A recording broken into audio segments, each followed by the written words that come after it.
Poland just became a trillion-dollar economy, fastest growing in Europe.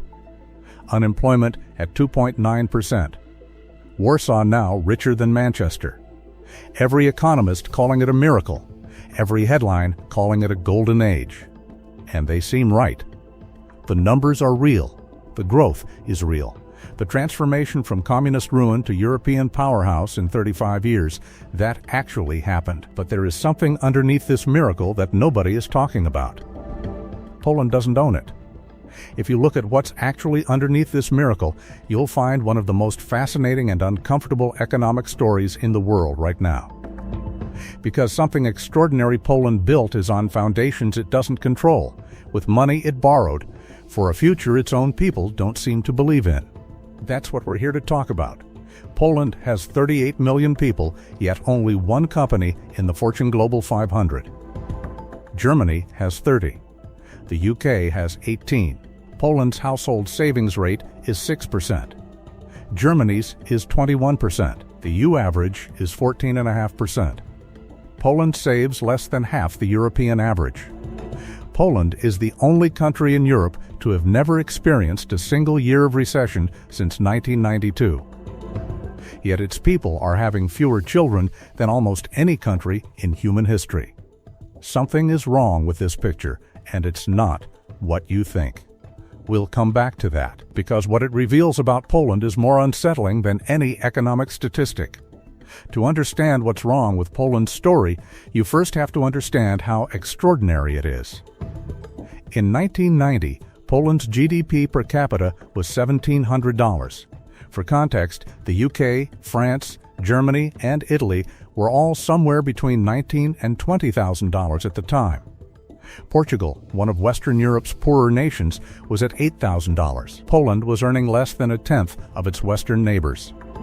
And it wasn't just poor, it was structurally broken. 4 decades of communist central planning had left it with bare shelves, hyperinflation running at over 500% annually, industries producing goods no one wanted to buy, and an entire population that had never participated in a free market economy.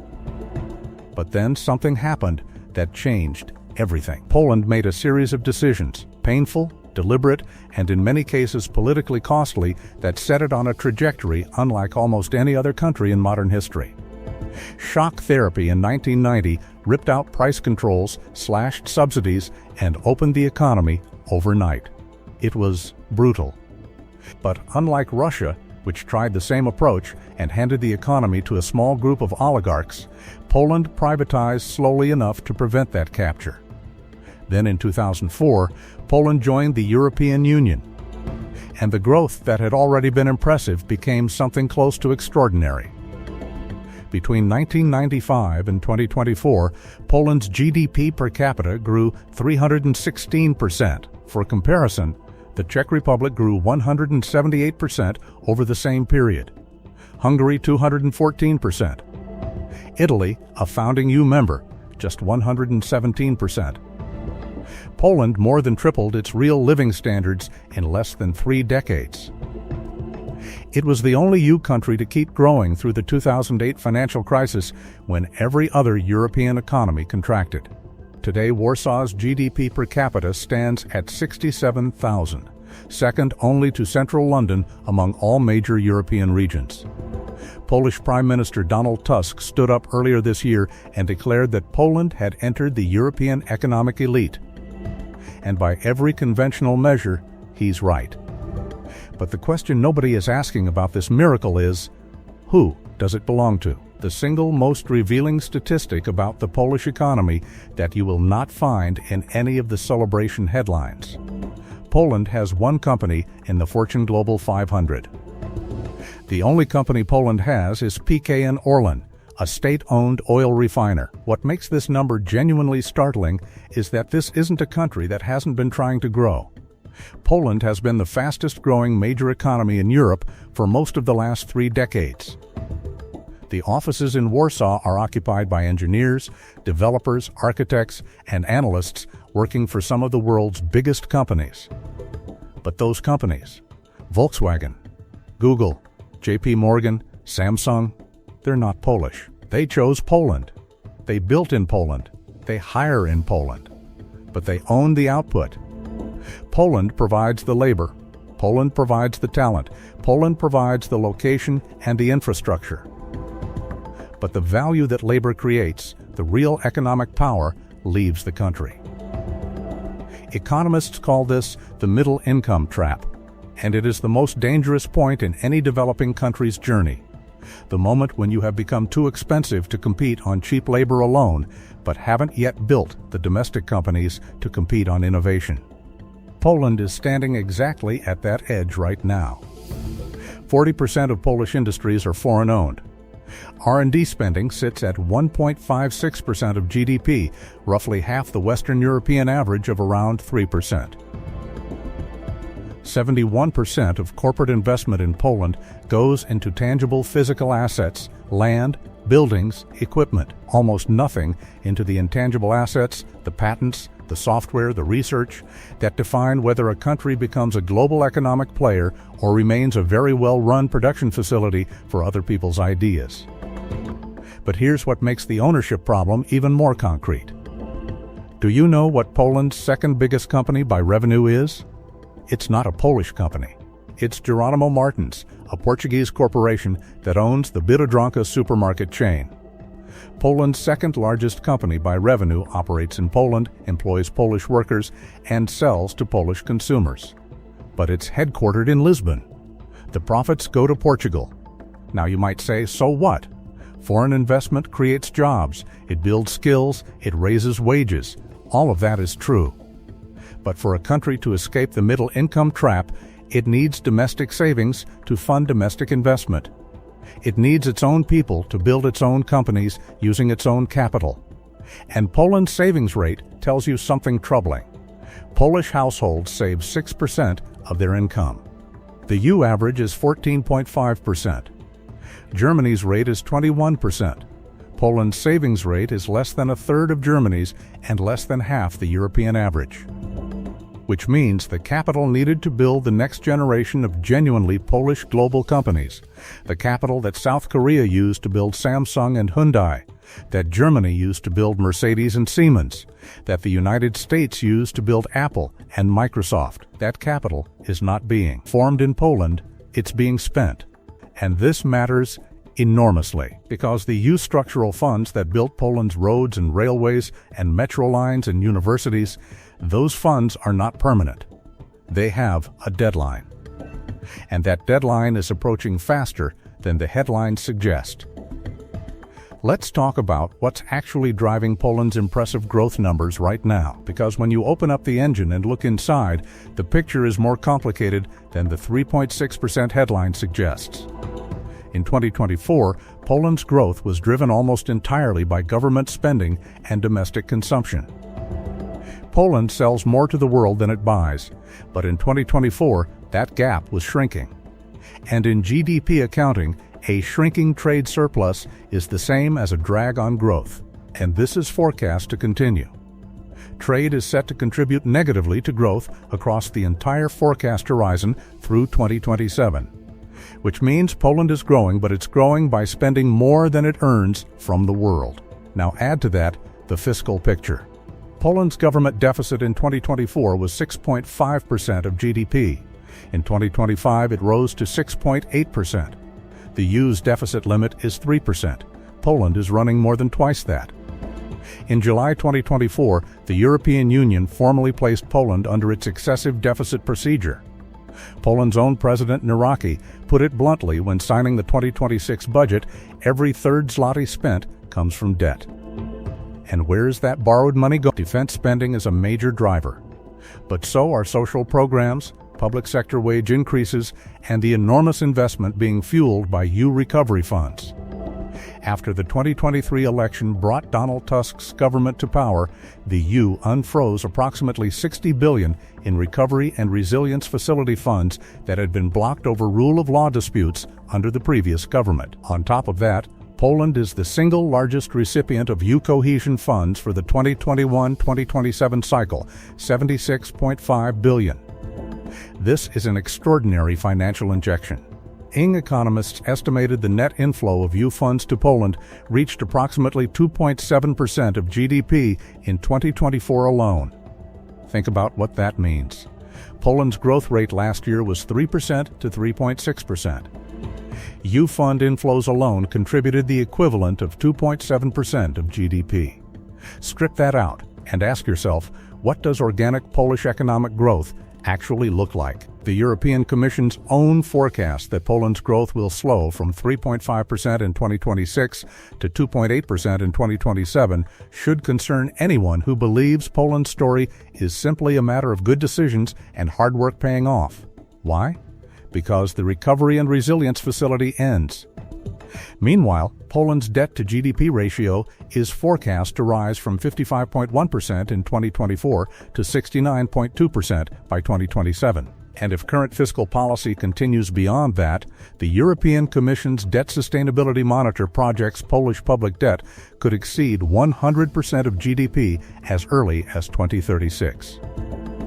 The economist Marek Zuber put it carefully but clearly.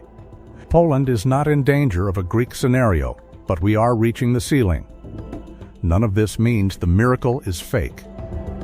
But there is a difference between a miracle and a miracle that is partly borrowed.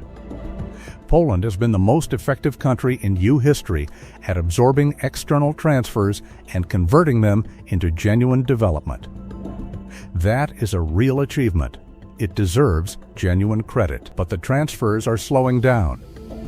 And the domestic engine, the savings, the domestic companies, the homegrown innovation that would need to replace them has not yet been built. And when you understand all of this, the ownership problem, the borrowed growth, the funding cliff, the fertility numbers, stop being a demographic curiosity. They start being something else entirely. Poland's fertility rate in 2024 was 1.099. That number requires some context to fully understand. The replacement rate, the fertility rate a country needs just to maintain its current population, is 2.1. Poland is at 1.099. That means for every 10 women of childbearing age in Poland today, their generation will produce roughly 11 children between them. Not 11 each, 11 total. In 2024, 252,000 children were born in Poland. 409,000 people died. It was the 12th consecutive year in which deaths outnumbered births. And this was not a year of economic crisis, war, famine, or recession. 2024 was a year in which Poland grew faster than almost every country in Europe. And yet, Poland's population fell by 147,000 people in 2024 alone. Only 8 countries in the entire world recorded a lower fertility rate than Poland. This isn't for lack of trying.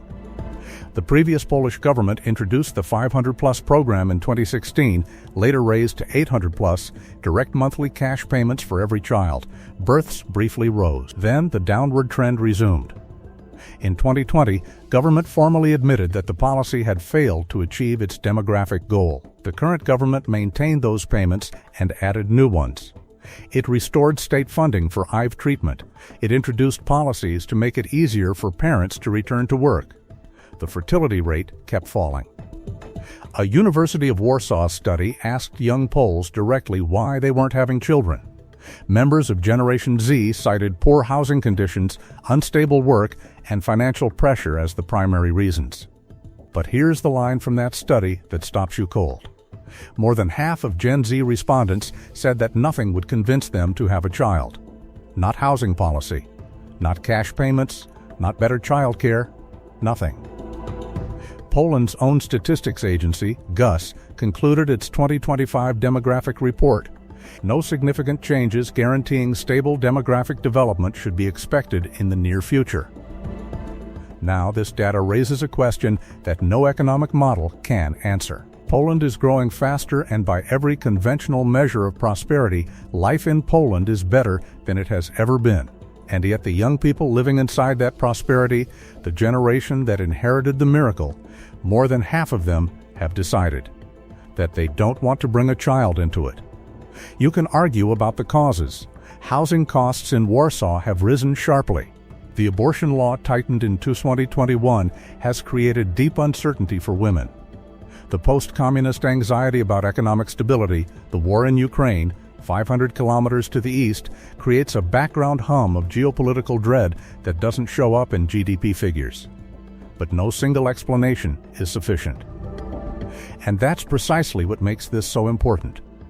When a country's own young people look at the future and decide that they don't want to reproduce it, that is not a demographic statistic, that is a referendum, not on the economy, but on something deeper, on whether the miracle, as currently constructed, is the kind of life people actually want to live inside. Under the low scenario currently being modeled by Poland's own statistics office, the population could fall from 37.5 million today to 28.4 million by 2060. That's a loss of nearly a quarter of the country. So let's come back to the title. Europe thinks Poland won, and they're right that something extraordinary happened here. A country that was in ruins in 1990 grew faster than virtually every other nation on Earth for more than 3 decades. That is real. It deserves to be acknowledged without qualification. Poland thinks it won too. And they're right that the life of an average Polish person is incomparably better than it was a generation ago, that the transformation is visible, tangible, and ongoing, that the pride is earned. But here is what both Europe and Poland are getting wrong about what comes next. The first phase of Poland's miracle, the catch-up phase, the infrastructure phase, the phase built on cheap labor and U-transfers and foreign investment, that phase is ending. The U-funding cliff is real. The deficit is real. The foreign ownership of the economy is real. The absence of domestic savings and domestic champions is real. The fertility collapse is real. And none of these problems are solved by the strategies that created the growth so far. The miracle that Poland built was built brilliantly. But it was built on external resources. Those resources are contracting. And the internal engine has not yet been built. Poland is now at the most consequential moment in its economic history. Because the question it faces now is not whether it can grow. It's proven it can grow. The question is whether it can own its growth. Whether it can generate prosperity from within rather than absorbing it from without. Whether the young people who are its future will choose to stay and build inside it. Whether the miracle, in other words, can become self-sustaining. That is a question no headline is asking, and it doesn't have an answer yet. That will determine whether the golden age was the beginning of something permanent, or the peak of something borrowed.